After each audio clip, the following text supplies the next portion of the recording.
Hey friends, Lissa here for week 12 of the 52 to a New You video series that I've created for my YouTube channel.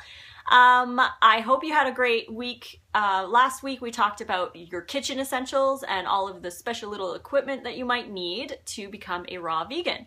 This week we are going to talk about recipe essentials. So I'm going to go through all of my spices and other products that I make sure that I have on hand at all times. So this will also go back to the week that we had talked about going shopping more often. This is a great list for you to have to keep on hand, maybe print it out and put it on your fridge. You can purchase the PDF ebook version of all 52 weeks. Just click in the description. There's a link below that will take you to the ebook. You can buy that. It's only $5. You can print it out. There's 8 recipes in there too that you can print out. You can have them on your fridge or whatever you need to do.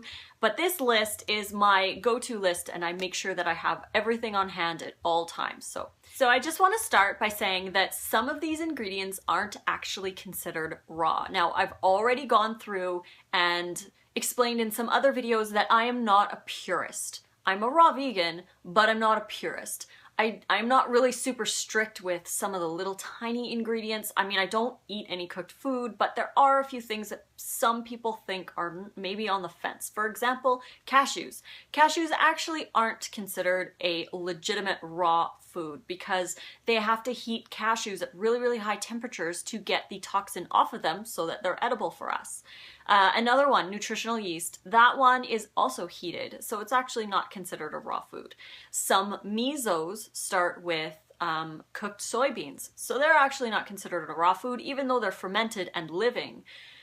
So there are a couple products that I do still include in my diet, but 99.9% of the stuff I eat is raw vegan. So I just wanted to say that first before we go into the list, just in case anyone's wondering. I am not a purist. There are a couple things that I still include, but again, the majority of everything that I eat is raw and I don't cook my food.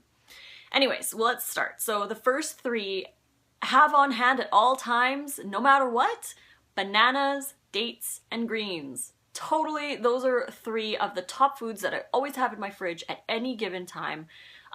Bananas, if you can't do bananas, please find fruit that you are able to have. Have a variety. You can do apples, you can do pineapples, grapes. You may need to eat a little bit more to compensate for the calories, but bananas are my go-to #1 food, and I always have those as snacks. So you're gonna wanna make sure that you have enough fruit on hand all the time so that you always have something to grab when you feel you need something. So bananas are 1. Dates are 2nd. They're almost tied for 1st because I use dates in my smoothies for added calorie content, and I use them as bases for my dressings. And it's very important. I always have an extra box of dates in the fridge ready to go for when I am finished the box that I'm working on, because I just can't run out of dates. I eat them every single day, almost every single meal. They are great calorie boosters, and they're high in iron. Well, not high in iron, but they have iron. So they're really, really beneficial to us raw vegans. And they add the perfect sweetness to sauces and dips and dressings, because most commercial dressings and stuff like that, they add sugar to it. So we miss that when we move over to a raw vegan diet. We miss the sweetness of some of those dressings. They taste a little bit more on the bland side, or not as much flavor. So if you make your dressings date-based, there's a lot more flavor going on there. So you want to make sure you have dates and greens. Always have greens on hand. That's just a given. Okay, so for spices, I always have smoked paprika, which everybody knows is my absolute favorite spice in the whole entire world.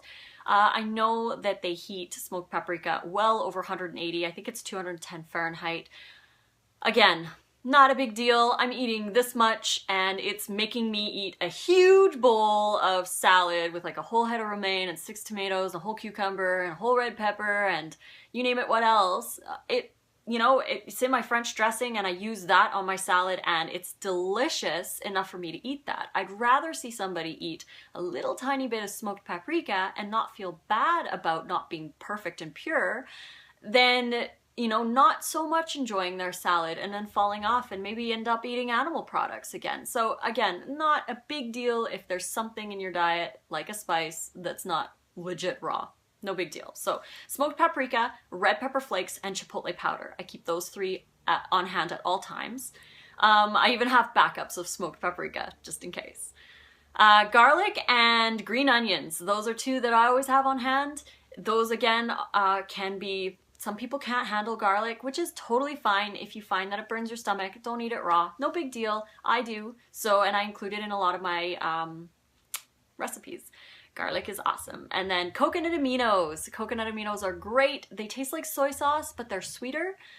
They taste amazing if you mix a little bit of horseradish powder in it for like a miso dip or a sushi dip or something like that. So awesome. Coconut aminos add a lot of flavor to a lot of Asian salad dressings and other things. So those I keep on hand as well. For nuts, I have cashews, almonds, always on hand. Sometimes I will buy pine nuts and sometimes walnuts if I want to have a little bit of variety here or there. I know pine nuts are a little bit more expensive, so I don't get them often, but they make a great base for Caesar dressings, which I'm going to have in my next book. I have a recipe for Caesar salad dressing that I'm going to share in that one. Nutritional yeast, I have that on hand. I use Red Star. It's great for a cheesy flavor if you want to make your dressings like creamy, cheesy kind of. And they pump it full of B vitamins, so you can get your B12 in that as well. Citrus. I keep limes and lemons on hand at all time. You should already be doing that if you're doing lemon water every single morning. And if you didn't today, you better go and do that. So I keep citrus on hand and sometimes oranges as well. You want a sour kind of for dressings. And that goes into the next one, which is apple cider vinegar. I like Bragg's because it's raw and it still has the mother. There's another brand called Omega, I believe, Omega Nutrition, and they have a raw apple cider vinegar as well. Mustard powder and curry powder. Those are great alternative flavors. If you need something a little different for your dressings, you can add some of those. I always keep those on hand, as well as cinnamon and nutmeg. Cinnamon and nutmeg are beautiful in smoothies and banana ice cream. If you make that, you can add that to there. The salt that I use, I know later down the road we are going to talk about eliminating salt, but we're going to be talking about eliminating excess salt. We don't need the amount of salt that we're consuming. We only need a little tiny bit to keep the balance. I do use a small amount of salt, and I use sacred salts. They're a combination of black, crystal, rose, and Himalayan pink salt. And you can get that at naturescargo.ca. They have it, and or you can find it at your health food store. They should be carrying it as well. Other herbs that I like, I always try to get fresh, mind you, to keep it more on the raw side, but you can get dehydrated herbs and spices like basil, oregano, sage, black pepper, chili powder, you name it. Any spices that you like. Dill is a good one. Make sure that you have those on hand, because if I don't have fresh, I always default back to a dried one just to get different flavors into my dressings. Then you're gonna need seeds. I always have flax, chia, and sesame seeds on hand at all times. I eat chia seeds every single day for my omega-3s, and we'll talk about that in the next couple weeks here. Chia seeds are my #1 go-to for seeds, and again, I eat them every single day. Sesame is very high in calcium and is awesome in any Asian flavored dish that you're going to make. You can add sesame to it and just makes the flavor so good. And then you can add flax to other things too if you want, just to have them on hand. And the last thing that I always make sure that I have on hand is sun-dried tomatoes. If I'm gonna make a marinara or anything, don't get the ones packed in oil, because we're aiming for low fat here, so no oil. And most of the oil that they pack sun-dried tomatoes in are GMO or gross, anyways, rancid. So make sure that you have the dried. If you have a dehydrator, you can make your own sun-dried tomatoes. Just stick them in the dehydrator and dry them, and then have them in a little bag in the fridge, that you always have them on hand in case you feel like making like a spaghetti or something. With zoodles, of course. Then I have optional items that you can think about if you feel like you want to have them on hand. I do have them on hand, but I don't use them often. It's more quite rare. Like dried trumpet mushrooms. Trumpet mushrooms are so delicious if you want to make like a raw mushroom soup, which again will be in my next book for recipe. Raw cacao and vanilla powder, if you want to add those along to your, if you eat a lot of ice cream, you can add those to that.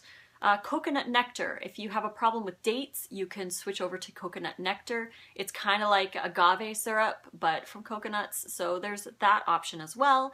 Miso paste.